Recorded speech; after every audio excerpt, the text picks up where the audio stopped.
Hello and welcome to the Spawn walkthrough. In this video I will describe Spawn functionality.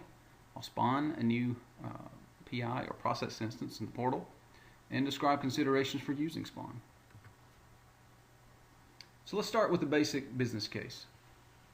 Often a single process instance has been started, but it contains multiple work items that have their own defined process flow. In this case, you'll need to start additional PIs and copy data from the source to the new PIs. And that's where Spawn comes in. For example, here I have a source PI. It has a couple pieces of data associated with it: a customer name, Jamie Johnson. It has a tax ID, and it has three documents. It has an account maintenance document, a loan application, and a credit card application. And let's assume for a moment that this PI was started to handle the account maintenance request. We have additional process flows set up to handle the loan application and the credit card application. And we can use Spawn to start two new processes, one to handle the credit card application request and one to handle the loan application. Spawn copies the data from the source PI to the newly spawned PIs. It also creates a document reference to the documents. This is a reference back to the file stored in the document repository. In addition, the newly spawned processes become subprocesses of the source process. So you have this nice hierarchy of the source process, and underneath that are the two or the spawn subprocesses. So now let's look at this in the portal.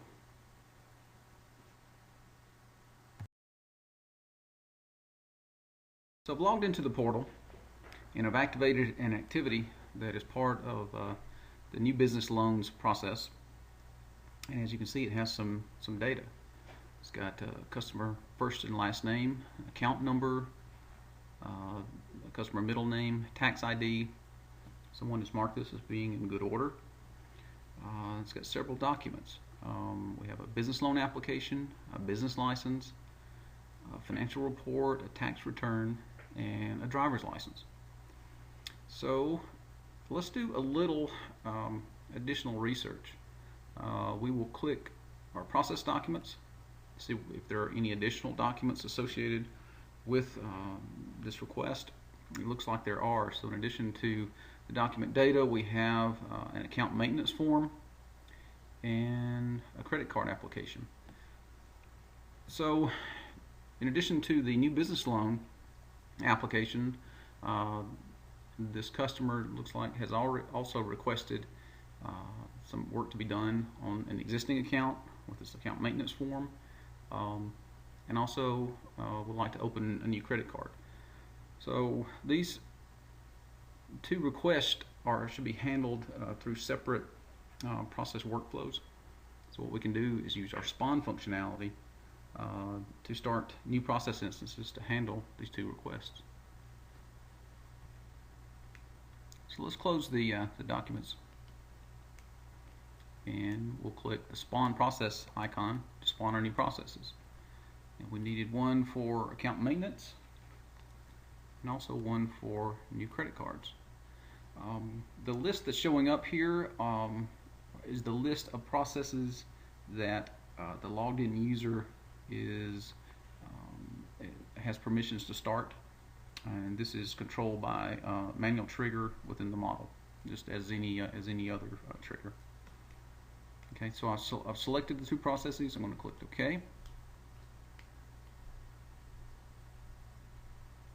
Okay, so the process below were successfully started.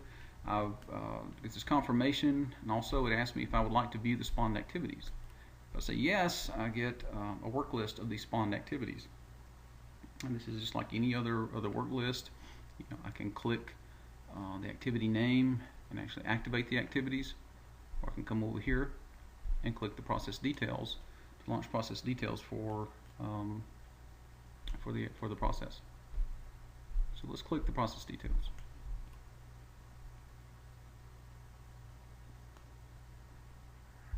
So in process details, I can view the usual information under overview. If I click descriptors, I can see that the data the descriptors were transferred or copied from the source process to this newly spawned activity or new spawned process for new credit card accounts. If I open up process history, I can see that the new business loan is the root process, and then I have spawned two new sub-processes, the account maintenance and the new credit card accounts. And you can see they've all got the same descriptors. If I click process documents, you can also see here that these are the process documents for the new credit card account. I can see that here. All of the documents came over as process attachments. And this is part of our heuristic that is applied when documents are copied. If the documents exist within the particular in the target process, they will actually go into the correct slot, and the correct specific document slot, document data. If not, the documents will be copied to process attachments. And in that case, all of the documents went to process attachments. Really, in order to process this credit card application correctly, I need to get this credit card application to the correct slot or correct specific document. So what I'm going to do is drag this up to specific document. Okay. And ask me if I want to move the document to credit card application. I'll say yes. And now I've moved it from process attachment to specific documents. Of course, what that does is when I activate the activity, if there is a mapping or a path to this particular document in the activity, it will show. I'll have access to it.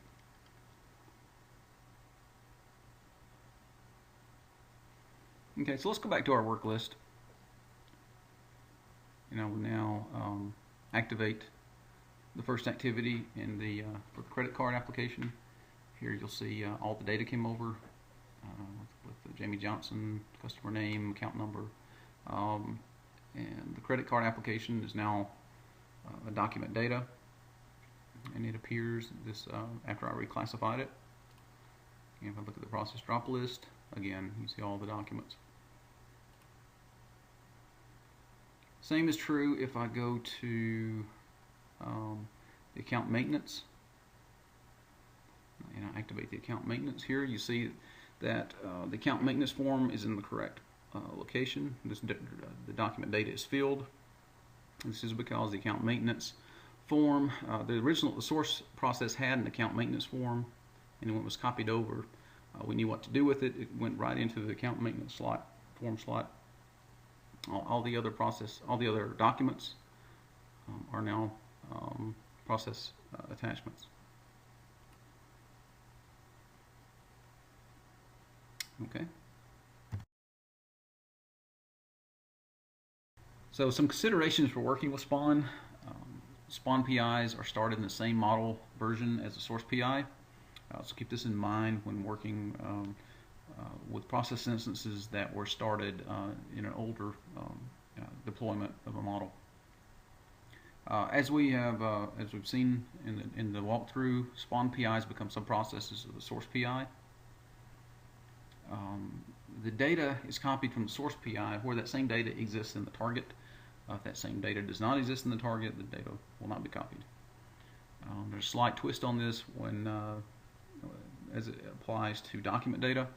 The system applies a document heuristic to try and properly classify that document data. If it cannot do it, it will copy the document data as a process attachment. And I demonstrated this in the video as well. So consider enabling process attachment support, because process attachment support is not supported for process definition. The system will not copy the data or the document. Spawn process permission and grants to a manual trigger are required to spawn processes. The spawn process permission is set in the runtime. It's a runtime permission. It actually enables the spawn process icon in the portal So that's one way to control who can spawn processes. Once a user has spawn process permission and clicks on that icon, the actual processes that can be started are controlled by manual triggers in the modeler, just the same as any other manual trigger. Lastly, Spawn is not supported for case PIs.